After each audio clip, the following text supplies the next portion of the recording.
long can you love somebody who can't help you?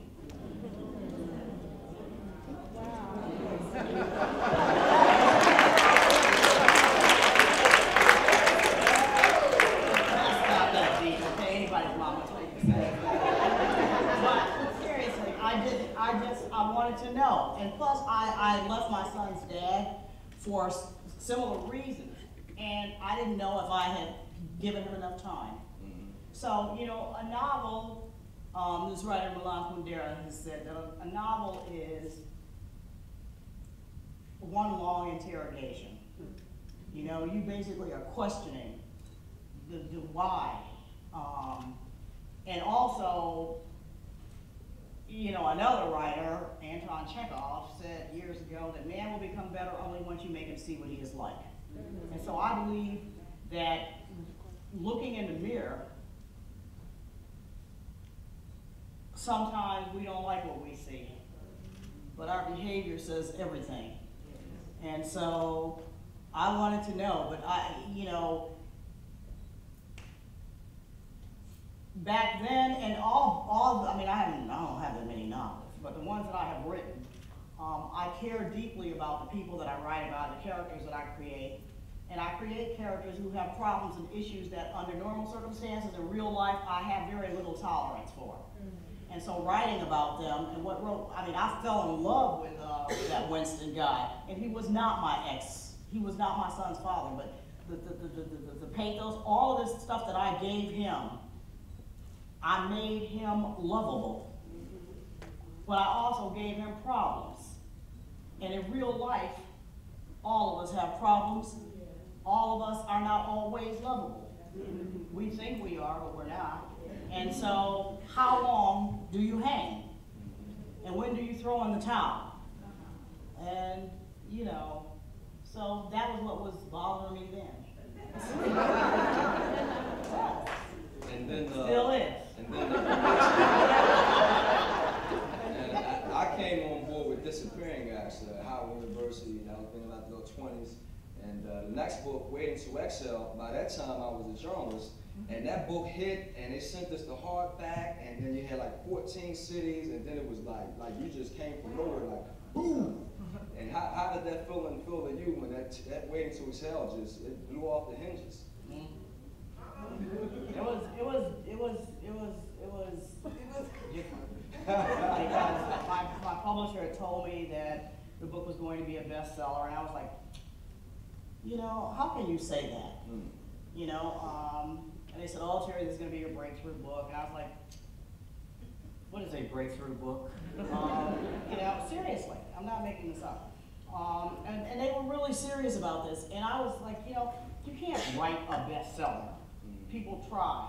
You can't write one. And at that time, I was writing about what was pissing me off then. My girlfriends and I, all of us had been to college and all this, and we looked up one day and I was like, when was the last time you went on a date? And I mean, we're all over, and I was like, when was the last time you got laid? You know, and then we try to figure out, well, is it us? What are we doing wrong? And so, once again, it was an inquiry, that's all. And so, you know, I didn't know people were gonna like go nuts and exhale and all this kind of, I didn't know.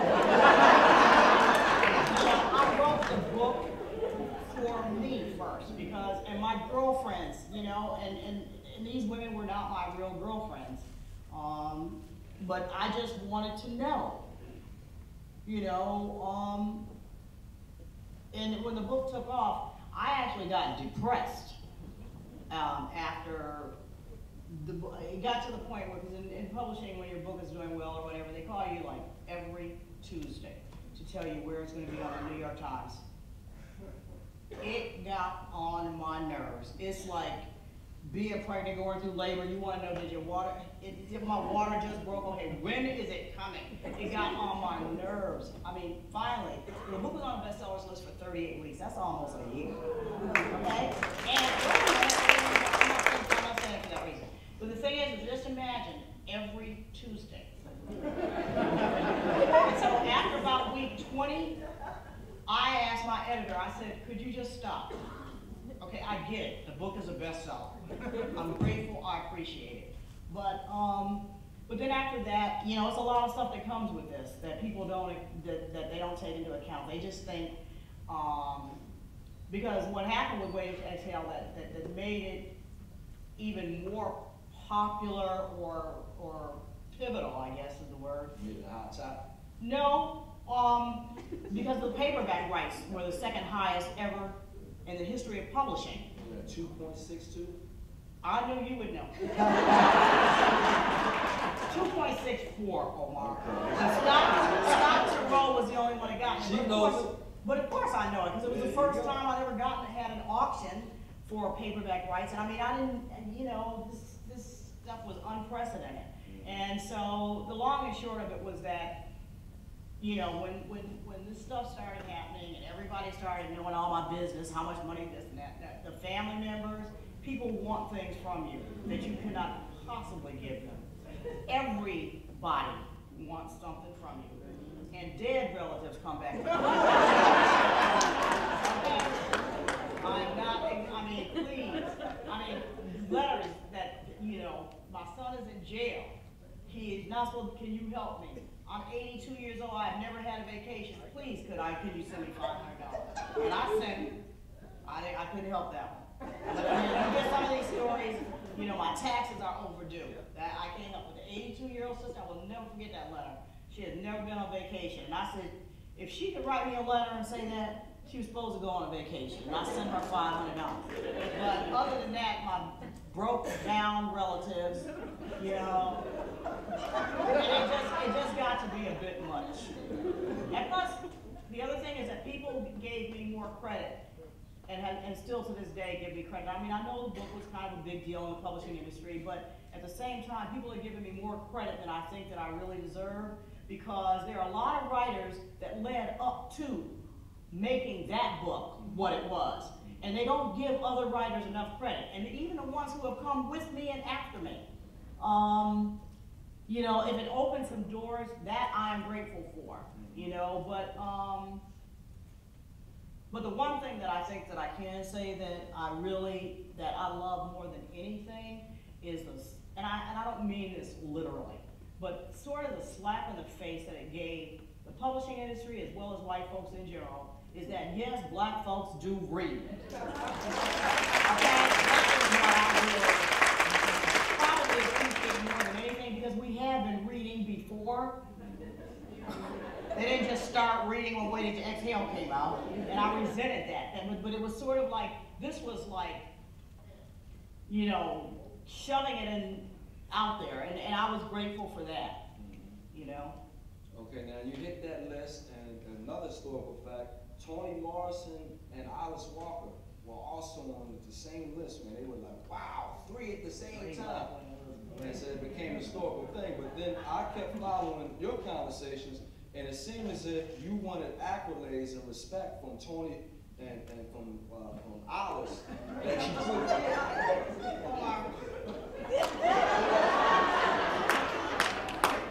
First of all, this is like gossip. Mr. Oprah. No, that's not true. And also, you know, first of all, Alice Walker is like a recluse. And, but that was something that they put out there. I never really said anything like that. Not even. And we've all shown each other respect. And plus, I look up to them both. I really do. I always have. But no. Plus, my mother taught me, I'm telling you a long time, you don't have to wait for somebody's approval to validate yourself. Right.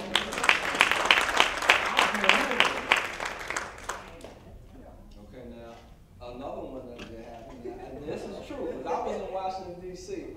Now, a whole lot of guys were tore up. This is Dance Fashion Brothers, and I was one of the young authors at the time. I said, look, and I've been around them brothers. They want to read novels. And they were telling me to my face, Omar, we don't read fiction.